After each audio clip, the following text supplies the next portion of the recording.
up, guys? The phenomenal AJ Styles, and you're watching BrettO Live. What is going on, guys? BrettO Live back with another video, and today we have the Week in Review episode 81. Yes, guys, we are working our way up to episode 90, and then eventually, hopefully, 100, which is going to be, I'm so excited, guys. But yeah, Week in Review setup, never heard of it. This is where we go over Raw and SmackDown of that current week. Raw wasn't half bad. A lot of people had a lot of backlash towards Monday Night Raw, and I thought it wasn't a half bad show. I'm going to talk about it in this video. I thought there was some pretty good moments, some pretty boring moments, as always. So let's talk about them, guys. Let's do it. Starting over here was actually a fatal four-way. Lacey Evans versus Nikki Cross versus Peyton Royce versus Lana. Winner will be the team captain. Well, not necessarily the team captain, but will be the 5th member added to the women's Survivor Series 5-on-5 traditional match.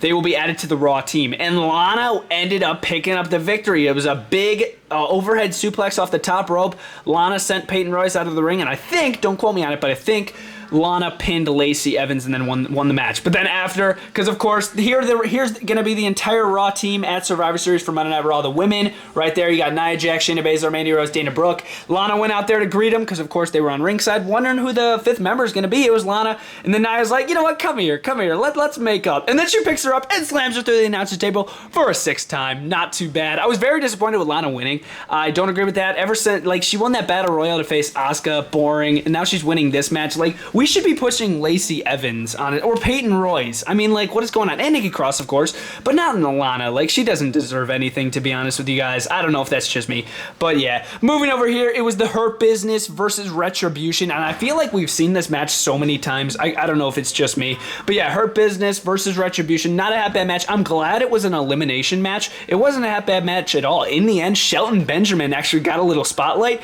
because Bobby Lashley and MVP were eliminated, and then it was only Mustafa Ali left out of Retribution because Mace, T-Bar, and Slapjack all got eliminated. So it was only Mustafa Ali versus Shelton Benjamin and Cedric Alexander, and then Shelton Benjamin actually hit pay dirt 1, 2, 3 and won the match for his team. So that was pretty freaking cool. I was happy for the Hurt. I do like the Hurt Business. I'm a fan of the Hurt Business, not a fan of Retribution still.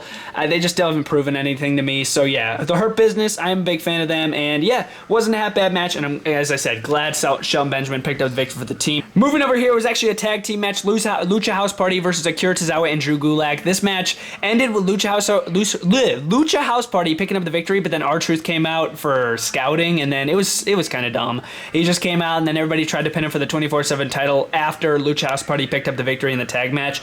And yeah, he is still the 24/7 champion.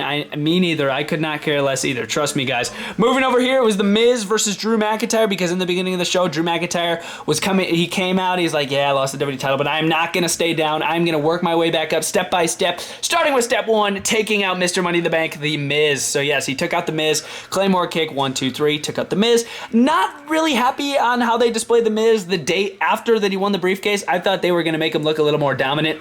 Maybe put him out there with Randy Orton. We're going to talk about Randy Orton and what he did, but yeah, maybe put him out there with Orton, say like, I have the briefcase, you better be watching for me. So yeah, that was, I mean, they did mention him, but it would have been cool if it was like Orton and The Miz. But yeah, not a half bad match, and then Drew McIntyre, as I said, picked up the victory. Moving over here is AJ Styles versus Jeff Hardy in a Survivor Series qualifiers match. AJ Styles actually picked up the victory with a lot of help from that Jordan massive dude on ringside. Hit the phenomenal forearm, 1, 2, 3. So AJ Styles is going to be part of Team Raw. Another qualifiers match over here, Elias versus Keith Lee, the Limitless One. Guys, please bring back Keith Lee's old theme song. I'm so disappointed with his new theme song. It's so bad.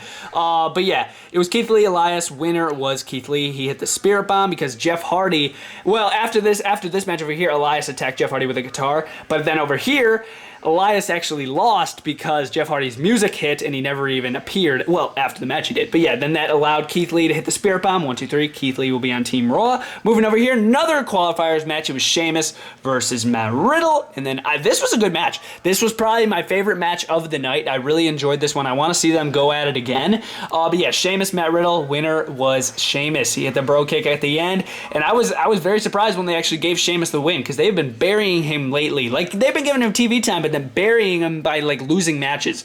But yeah, I'm glad Sheamus was able to pick up the victory against Matt Riddle. Not a half bad match right there as well. So it's going to be Sheamus, Keith Lee, and AJ Styles so far on the Raw team.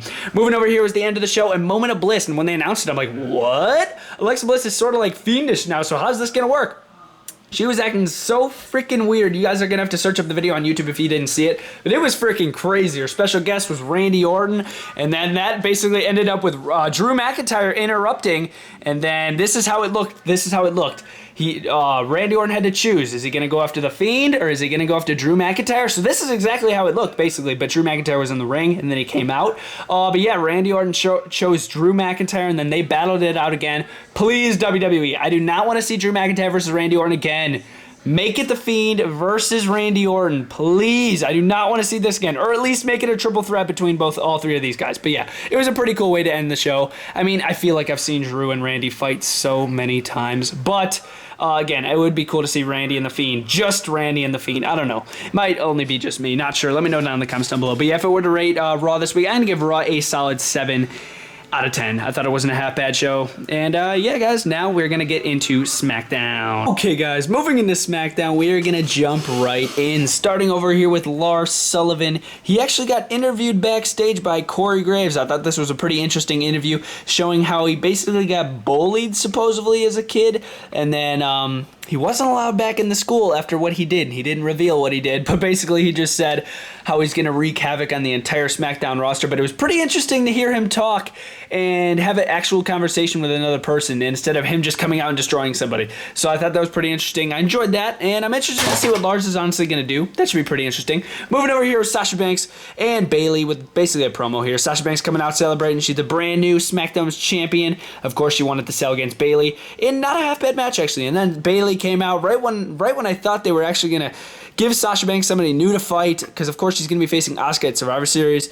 They send out Bayley again. I'm like, oh, come on, man. So basically, Bayley just sent out another match idea here for Sasha Banks. So basically, next week on SmackDown, it's going to be Bayley versus Sasha Banks again for the SmackDown Women's Championship. Basically in a rematch. Bayley said she wanted a rematch, and she is going to be getting it here next week on SmackDown. And I mean, I'm kind of for it. Sasha Banks is definitely going to win it. Definitely going to retain. But yeah, that wasn't half bad. Moving over here, it was actually the Street Profits, Angelo Dawkins and Montez Ford versus Cesaro and Shinsuke Nakamura and Cesaro, which was pretty decent tag team match. Not a bad tag team match at all. In the end, Montez Ford delivered his insane frog splash off the top rope, and I honestly think he actually hurt himself this time. His midsection right there, guys. I honestly think he did hurt himself when he jumped off the top rope, because he literally landed on Shinsuke with such impact. It was absolutely insane. I could feel it myself. I was like, oh my gosh, Montez Ford better be okay. But yeah, he was in pain, I could tell.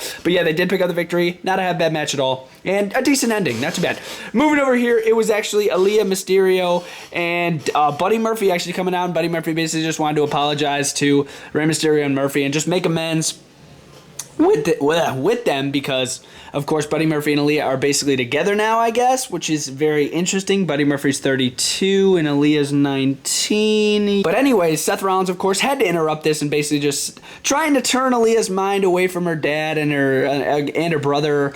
Basically, you know how Seth Rollins always just tries to manipulate everybody. Not a half bad idea by Seth Rollins, but it didn't really work out in his favor. Rey Mysterio and Dominic actually came out, got rid of Seth Rollins, and it sort of ended in like a brawl with Buddy Murphy, Dominic, and Rey Mysterio. And then right after Dominic and Rey got out of the ring, Buddy Murphy and Aaliyah kissed in the center of the ring. I'm like, no, I know that's Sonya Deville, but I don't have an Aaliyah Mysterio figure. But yeah, they kissed in the center of the ring. I was like, you've got to be kidding me right now. I couldn't believe it. I was like, what? You've got to be freaking kidding me. I honestly couldn't care less for this storyline anymore. It's getting so boring. Like, they should have kept it on Monday Night Raw.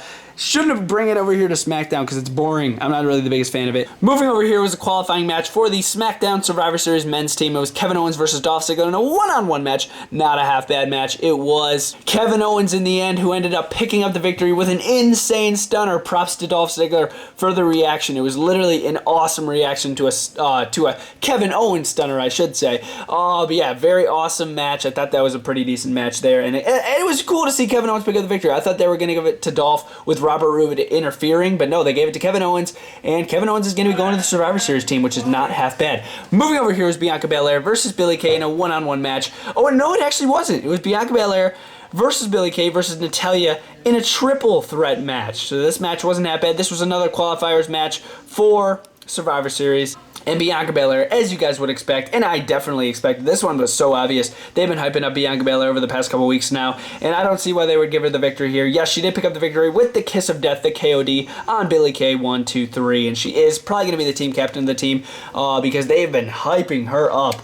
But yeah, she did pick up the victory, and yeah, she's going to be the, not team captain, but she's definitely going to be a higher member on the team of SmackDown. Moving over here, Roman Reigns actually in the beginning of the show put an ultimatum out to Jey Uso. He said, by the end of the show, you better come to your senses, you better step in line. So basically saying, you better join me and take orders from me by the end of the show or it's not gonna be friggin' good. So ending match, it was Jey Uso versus Daniel Bryan. Winner will go to the Survivor Series team with Kevin Owens so far for SmackDown.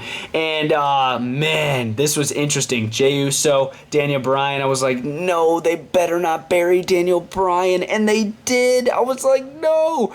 But yeah, Jey Uso did pick up the victory against Daniel Bryan clean with a frog splash off the top rope. I was like, no way. But then after the match, Roman Reigns came into the ring, and then he's like, and then Jey came to his senses. He's like, I understand now. I understand now. And then he just went off and started beating the crap out of Daniel Bryan. Reigns is like, make sure he understands. And then Jey sent him through the announcer's table with a frog splash, literally just like this, and then destroyed Daniel Bryan. I felt so bad for Daniel Bryan because he's just coming back, and he's probably going to be put on the shelf for another couple weeks, which is very disappointing. But yeah. Jey Uso, he is with Roman Reigns now. I'm not sure how Jimmy's gonna react to this. He'll probably just hop on the train here with Roman Reigns' team, sort of like the Shield coming back, which is pretty interesting. But yeah, guys, that was SmackDown. That was Raw setup style. I'm gonna give SmackDown a 7 out of 10. Not a half bad show this week. My favorite part had to have been Roman and the Usos, but everything else was just okay, not half bad. But yeah, guys, really enjoyed this episode of the Week in Review, and I'll see you guys next time. BrettO Live out.